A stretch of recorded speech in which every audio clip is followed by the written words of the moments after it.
এসব কোন ধরনের কথা জিমিন? তুই বলেছিলি আমাদের সঙ্গে যাবি, তবে এখন কেন যাবি না? দেখতে আমারও যাওয়ার ইচ্ছা ছিল বিডিতে, কিন্তু বাবা হঠাৎ অসুস্থ হয়ে গিয়েছেন, আমি যেতে পারবো না। তুই সুগা আর ইউনোকে নিয়ে যা, আমার জন্য মন খারাপ করে থাকতে হবে না। আস্তে আস্তে শান্ত হলো না তে, বরং রাগ দেখে আলমারির সব জামা ছুঁড়ে মারলো। তে রাগ দেখে জিমিন প্রত্যুত্তর করলো না, বরং সব জামাগুলো তুলে ট্রলিতে একে একে ভাঁজ করে রাখলো। এমন রাগ দেখিয়ে লাভ নেই, আমি সত্যি যেতে পারবো না। যেহেতু লং ট্যুরে যাচ্ছিস, চিন্তা করিস না, বাবা সুস্থ হলে আমি একাই চলে যেতে পারবো। আর তুই। জিমিনের কথার মাঝেই থেমে যায়। আলমারির কর্নার থেকে একটি নূপুর বের করে অবাক দৃষ্টিতে তাকিয়ে থাকে। ওয়াও, এই গোল্ডেন নূপুরটা কখন কিনলি তে? দেখে মনে হচ্ছে তোর পায়ে ঠাসা হয়। বিরস মুখ নিয়ে ঘাড় ঘুরিয়ে তাকিয়েই তে চমকে যায়। এই নূপুর বাইরে ছুঁড়ে মার, অসহ্য লাগে আমার। আজব, এত সুন্দর একটা নূপুর তোর অপছন্দ, মানতে পারলাম না। যাই হোক, তোর জামা কাপড় প্যাকিং করা শেষ, আর এভাবে গোমরা মুখ নিয়ে থাকিস না প্লিজ। তে এখনো মুখ ভার করে বসে আছে। তার অবস্থা দেখে জিমিন মিহি হাসে। পেছন থেকে তেকে জড়িয়ে ধরে ফিসফিস করে বলে, কথা দিচ্ছি আমি যাব বেরিতে, তবে এখন না। আমি ছাড়া বাবা মায়ের কাছে কে আছে বল? তাদের দেখার দায়িত্ব আমার, তাই এখন যেতে পারছি না, তবে আমি খুব শীঘ্রই যাব। এবার অত্যন্ত হাস প্লিজ। জিমিনের হাতে হাত রেখে হেসে উঠল তে। তে ভালো করে জানে জিমিন কখনো তার কথা ফেলতে পারে না। অবশেষে সবাই মিলে বাংলাদেশে পৌঁছে যায়। ঢাকায় এসে বিলাসবহুল একটি হোটেলে বুকিং করে সবাই সেখানে ওঠে। সবার চোখে মুখে আনন্দের আভাস থাকলেও আনন্দ নেই তের চোখে মুখে। এখনো আতঙ্কগ্রস্ত সে। বেশ কিছুক্ষণ সুগা আর ইউনো ছবি তুলে তের কাছে ফিরে আসে। তাড়াহুড়ো করে রুমে ঢুকে কাই, তার চোখে মুখে আতঙ্কের ছাপ। তা দেখে তড়িৎ গতিতে প্রশ্ন ছুড়ল তে, কি হয়েছে কাই, তো কেমন লাগছে কেন? বাবার কি যেন হয়েছে আপু, বাবা কার সাথে কথা বলতে বলতেই চিন্তায় ডুবে যান। তে দ্রুত রুম থেকে বেরিয়ে আয়ু রুমে প্রবেশ করে। ফুপ্পি কি হয়েছে, তোমার চোখ মুখ এমন লাগছে কেন? দ্রুত রেডি হয়ে নাও তে, আমাদের এখনই অনন্তপুর যেতে হবে। আমাদের সব জায়গা জমি অনন্তপুরের মাতবরের ছেলে দখল করে নিয়েছে, এখন তারা অস্বীকার করছে। তুমি দ্রুত রেডি হয়ে আসো। কিন্তু ফুপ্পি। কোনো কথা শুনতে চাই না আমি তে, এখন তোমার কোনো কথা শোনার আমার টাইম নেই। তোমার পাপার ভালো চাও তো সবাইকে বলো রেডি হয়ে আসতে। আয়ু করার নির্দেশে দ্বিমত পোষণ করলো না তে, বরং সবাইকে নিয়ে তৈরি হয়ে ফিরে আসে। আর তাকে দেখে রেখে যান ইয়ঞ্জন। এইসব কি তে, তুমি কি ড্রেস পরেছো এইসব? কেন জিন্স প্যান্ট, সমস্যা কোথায়? বিদেশের কালচার তুমি বিদেশে দেখাবে, এখন আমরা গ্রামে যাব, দ্রুত ড্রেস চেঞ্জ করে আসো, শালীন পোশাক পরো। আমি পরবো না, যা পরেছি তাই আমার কাছে ঠিক লাগছে। তের তর্ক দেখে বিরক্ত হয়ে যান ইয়ঞ্জন। এদিকে প্রায় দুপুর শেষ হতে চলল। অনন্তপুর গ্রামে পৌঁছাতে পৌঁছাতে 3 ঘন্টা সময় লাগবে। আজকে খুঁজে খবর নিয়ে আজকে তাদের ফিরতে হবে। তাই সুমির মামের তর্ক থামিয়ে সবাইকে চুপ থাকতে বলল। জীবন মঞ্জিল আজ শ্বাস বরাবর রান্না বান্না থেকে শুরু করে পুরো বাড়িতে ছড়িয়ে আছে নব্যতা। বোগামকে বাকি সব দায়িত্ব দিয়ে আজ জাঙ্কুক অধীর আগ্রহে বসে আছে তার ফুলপরীকে দেখার ইচ্ছায়। বাড়ির 7টি কুকুর একে একে মৃত্যুবরণ করায় জাঙ্কুক আবারও বাড়ির জন্য কুকুরের ব্যবস্থা করে। বর্তমানে তার তরতাজা অন্য দেশীয় কুকুর 5টি ছাড়াও গ্রামের এলাকার কুকুরগুলো বেশিরভাগ সময় জীবন মঞ্জিলের আশেপাশে পাহারাদার হিসেবে দেখা যায়। বাগানে থাকা বেঞ্চতে বসে কুকুরগুলোর দিকে পাউরুটি ছুঁড়ে মারছে জাঙ্কুক, আর সেই পাউরুটি মুখে তুলে নিচ্ছে কুকুরগুলো। সব কুকুরকে একসঙ্গে দেখে জাঙ্কুকের তের কথা মনে পড়ে যায়। বাড়ি থেকে পালিয়ে যাওয়ার শর্ত দিয়ে কুকুরগুলোর হাতে কিভাবে যে সাহায্য করেছিল তাকে ভাবলে এখনো হাসি পায়। ভাইয়া, আমার আর সুজিনের সব ফুলের পাপড়ি ছেঁড়া শেষ, কিন্তু কাজটা করব কখন? সন্ধ্যা হয়ে এসেছে, তুমি জানো না সন্ধ্যায় আমার ছাদে যেতে ভয় করে। বেখিয়নের কথা ধ্যান ভাঙলো জাঙ্কুকের। বেখিয়ন জাঙ্কুকের ছোট ভাই, এবার ক্লাস 9-এ পড়াশোনা করছে। জাঙ্কুক যেমন রাগী তীক্ষ্ণ বুদ্ধি সম্পন্ন, বেখিয়ন তার উল্টো। সহজে যে কাউকে বিশ্বাস করে নেওয়া বেখিয়ন বাজে স্বভাব, যার কারণে জাঙ্কুক তাকে বারবার শাস্তির কাঠগড়ায় দাঁড় করায়। অন্যদিকে সুজিন বোগামের একমাত্র ছোট বোন, বয়স মাত্র 7 বছর, কিন্তু বাড়ির সবাইকে নিজের মায়ে বেঁধে রেখেছে। বাড়ির সবাই তাকে পাকা বুড়ি বলেই ডাকে। এই ভাইয়া, কি ভাবছো তুমি? দেখ বেখিয়ন, এত উতলা হচ্ছিস কেন? তোর ভাবি আসবে, আর তুই এইটুকু কাজ করতে পারবি না। আসলে তুই আমায় ভালোই বাসিস না। কি যে বলো না তুমি। যাই হোক, নো টেনশন। ভাবিরা নাকি চন্দনপুরে পৌঁছে গিয়েছে, তবে এই গ্রামে কখন আসবে? অপেক্ষা কর বেকিউন। আমি যদি 8 বছর পারি, তুই পারবি না কেন? এমন ব্যবস্থা করেছি, এই গ্রামে না এসে থাকতেই পারবে না। অনন্তপুরের মাতবরের ছেলে আজ দুপুরে সৌদি চলে গিয়েছেন, তাই জায়গা জমির বিষয়ে আজ কোনো আলোচনা সভা বসবে না। এদিকে গ্রামের মাতবরে নানান জনের নানান মত। সবার এক কথা, চন্দনপুরে জমিদারের কথায় একটা সমাধান হতে পারে, তাই তারা যেন চন্দনপুরে যায়। সবার আশার আলো যখন নিভে গিয়েছে, তখন জমিদার জেহবের উদ্দেশ্যে সবাই নিয়ে পৌঁছে যায়। জিয়ন মঞ্জিলে তের গাড়ি থামতেই একে একে নেমে আসে সুগা, ইউনো এবং কাই। ওয়াও, এই গ্রামে এমন বড় বাড়ি! My goodness. সুগার কথা তাল মেলালো you know. Yes bro, by the way, তোর ফটোগ্রাফির জন্য গ্রামটা পারফেক্ট, এই বাড়িটাও পারফেক্ট। তা ঠিক বলেছিস। সবাই যখন বলা বলে করছিল, তখন তে গাড়িতে বসে ঘামাচ্ছিল। কি রে আপু, গাড়ি থেকে নাম, পাপা তো আগেই চলে গিয়েছে, আমরা যাব না? সবার বিমূঢ় অবস্থা বুঝতে পেরে তে দ্রুত গাড়ি থেকে নেমে যায় এবং সবার পেছনে হাঁটতে থাকে। বাড়ির দ্বার প্রান্তে প্রবেশ করতেই তে সারা শরীরে আনুমানিক শিহরণ দিয়ে যায়। এই তো 8 বছর আগে এই দ্বারে সে থুথু ছুঁড়ে যায়। আজ আবার সে ফিরে এসেছে জিয়ন জাংকুকে দ্বার প্রান্তে। এর বুকের ভেতরটায় ধুকপুক ধুকপুক শব্দ পাশে থাকা ইউনো শুনতে পাচ্ছে। এমন অপ্রতিভ অবস্থায় তে কখনো পড়েছে কিনা তার জানা নেই। তে এগিয়ে যেতে তখনই তার মাথায় ঝাঁকে ঝাঁকে ফুলের পাপড়ি আছড়ে পড়তে থাকে।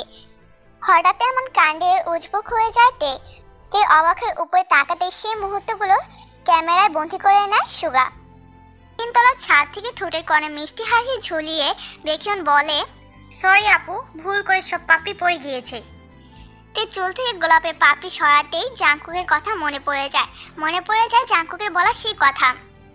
শুভ রজনী ফুলপুরি। মুহূর্তেই সব অনুভূতি যেন ভোতা হয়ে গিয়েছে তের। অন্যদিকে আড়ালে কেউ একজন দু চোখে তৃষ্ণা মেটাতে ব্যস্ত। কত বছর অপেক্ষার অবসান আজ ঘটল তার। তের বিরস মুখ দেখে লোকটি কিঞ্চিত হাসে। প্রিয়, তোমার শহরে আমি নামক ভয়েরা তবে এখনো হানা দেয়? বাড়ির লিভিং রুমে বসে আছে তের পরিবারের সদস্যরা, তাদের মধ্যমণি হয়ে আছেন জেহব। সবাই উৎসুক দৃষ্টিতে তাকিয়ে আছে তার দিকে। তে আয়ুর হাতটা শক্ত করে জড়িয়ে ধরে বসে আছে। বর্তমানে শীতের তীব্রতা বেড়ে গিয়েছে, তবুও এমন শীতে ঘামছে তে। তার চিন্তার রাজ্যে বারবার ভর করছে জিয়ন জাংকুক। সে 8 বছর আগেও ছিল এমন ডিসেম্বর মাস। বাংলাদেশ তখন প্রচণ্ড কুয়াশায় ঢাকা। শীতের প্রকটে নিমজ্জিত জনজীবন। সেই পূর্বাহে জাংকুকের সাথে দেখা তার। সেদিন জাংকুকের কাছ থেকে মুক্তি চাইতে কত ছলাকলা কৌশল এঁটেছিল, আর সে আজ নিজেই জাংকুকের দরবারে হাজির। আপনাদের সমস্যাটা আমি বুঝতে পেরেছি। মাতাব্বরের ছেলে খুব একটা সুবিধার নয়, তবে আমাদের জীবন বংশের সাথে কোনোদিন বেয়াদবি কিংবা চালাকি করতে যায়নি। আমরা যখন যা বলেছি সে করেছে। আজ যেহেতু সৌদি চলে গিয়েছেন, সে হিসেবে আমার হাত ফাঁকা। এখন এই মুহূর্তে কোনো সিদ্ধান্ত আমি দিতে পারছি না। জেহবের কথায় চিন্তায় মুখ ভার হয়ে গেল সোবিনের। তবুও আপনি আপনার চেষ্টায় ত্রুটি রাখবেন না দয়া করে। আমি অনেক দূর থেকে এসেছি। আগামী সপ্তাহে আমার আব্বা আম্মার মৃত্যুবার্ষিকী। আমি চাইছি এবারের আয়োজনটা বড় করে করা হবে, কিন্তু জমির সমস্যা নিয়ে আমার মনটা নড়ে গেল। আপনি যে সিদ্ধান্তে দেশে এসেছেন সেই সিদ্ধান্তই বজায় রাখুন। মাতাব্বরের ছেলে ফিরে আসলেই আমরা আলোচনায় বসবো। তাছাড়া এইসব ঝামেলার কাজ আমার নাতি দেখাশোনা করে। আমার তো বয়স হয়েছে, এত সামলানোর সময় আমার নেই। আপনার নাতি? আমার নাতি জিয়ন জাংকুক, আমার বড় ছেলের বড় পুত্র। জাংকুকের কথা শুনতেই নড়ে চড়ে বসে আয়ু এবং তে। শঙ্কিত মুখ দেখে ইশারায় চুপ থাকতে বললেন আয়ু। যাই হোক সোবিন সাহেব, আমাকে এখন উঠতে হবে। কিন্তু আমাদের তো কথা শেষ হয়নি। একটু পর গ্রামের সালিশে আমাকে উপস্থিত থাকতে হবে, তাই এখন আর আপনার সাথে আলোচনা করতে পারছি না, আমি দুঃখিত। ঠিক আছে, আপনার সাথে আমার পরে কথা হবে। আজ তবে আমরা আসি। এই কি, আজই চলে যাবেন? জীবন পরিবারের নিয়ম তো নেই মেহমান আপ্যায়ন ছাড়া বিদায় নিবে। আপনাদের আজ রাত এখানেই থাকতে হবে। বাইরে প্রচণ্ড কুয়াশা, এমন শীতের মাঝে মোটেও এত দূর যাওয়া উচিত নয়। আপনারা আজ থেকে যান। না না না না, তা কি করে হয়? আমরা অলরেডি হোটেল বুকিং করে ফেলেছি। আপনাদের ঢাকায় নিজস্ব বাড়ি নেই? না, আমার যা ছিল সব অনন্তপুরেই, কিন্তু আজ সেই জমিও আমি হারাতে বসেছি। তবে বেশ, আজ থেকে আপনারা এখানেই থাকবেন। হোটেল বুকিং ক্যান্সেল করুন, আমার শেষ কথা। আর এরপর আপনাদের আপত্তি থাকলেও আমার কিছু করার নেই। জেহপের কথায় খোল বিলিয়ে উঠেতে তাকে দাঁড়াতে দেখে বাদবাকি সবাই দাঁড়িয়ে যায়। জেহপের দিকে তাকে কিঞ্চিত হেসে জবাব দেয়, আমরা গ্রামের পরিবেশের সাথে মানিয়ে উঠতে পারবো না, আমরা বরং ঢাকায় ফিরে যেতে চাইছি। জেহব আপাদমস্তক তেকে দেখে নিলেন। তার কথায় লিনো হেসে তীক্ষ্ণ কণ্ঠে জবাব দেয়, এই বাড়ি দেখে আশা করি এতক্ষণে বুঝে ফেলেছ কোনো কিছুর কমতি নেই। ত্রুটিহীন বাড়িটাকে আরো নিটুরভাবে সাজিয়েছে আমার দাদু ভাই। আমার মেয়েটা যখন চাইছে না, তখন আমরা আজ রাতেই ব্যাক করব। সুবিনের কথা শেষ হতেই সমীরণে ভেসে আসে এক গম্ভীর কণ্ঠ, আমার দাদাজানের কথা কেউ কখনো অমান্য করেনি, আশা করি আপনিও করবেন না। জাঙ্কুকের কণ্ঠে সহসা সবাই হুকচুকিয়ে তাকায়। আসসালামু আলাইকুম, আমি জীবন জাঙ্কুক। দাদাজান নিশ্চয়ই আমার পরিচয়টা এতক্ষণে দিয়েছে। ওয়ালাইকুম আসসালাম, হ্যাঁ তোমাকে চিনতে পেরেছি। জাঙ্কুক আর সুবিন সমান্তরালে কথা বলে যাচ্ছে। এদিকে তে অবাক হয়ে আড়াল থেকে তাকিয়ে আছে জাঙ্কুকের দিকে। আগে জাঙ্কুকের উগ্রতার মাঝে বর্তমান জাঙ্কুকের কোনো মিল নেই। নির্মল সচ্ছল চেহারার কথাবার্তায় মার্জিত। কি বলবে এই ছেলেটা উগ্র, রাগী, স্বার্থপর। দ্রুত গায়ে থাকা হুডির টুপিটা একটা সেটে করে মাথায় জড়িয়ে নেয় তে। জাঙ্কুক যেন সহজে তার চেহারা চিনতে না পারে। জাঙ্কুকের সরলতা, ভদ্রতা দেখে ইয়ঞ্জুন সম্মতি জানান। আর তার সম্মতি পেয়ে সবাই হাতে হা মেলালেও একমাত্র আয়ু আরতে কিছুতে মেনে নিতে পারল না। তবুও সকলের চোখে সন্দেহের বাতি জ্বলার আগেই তে এবং আয়ু রাজি হয়ে যায়।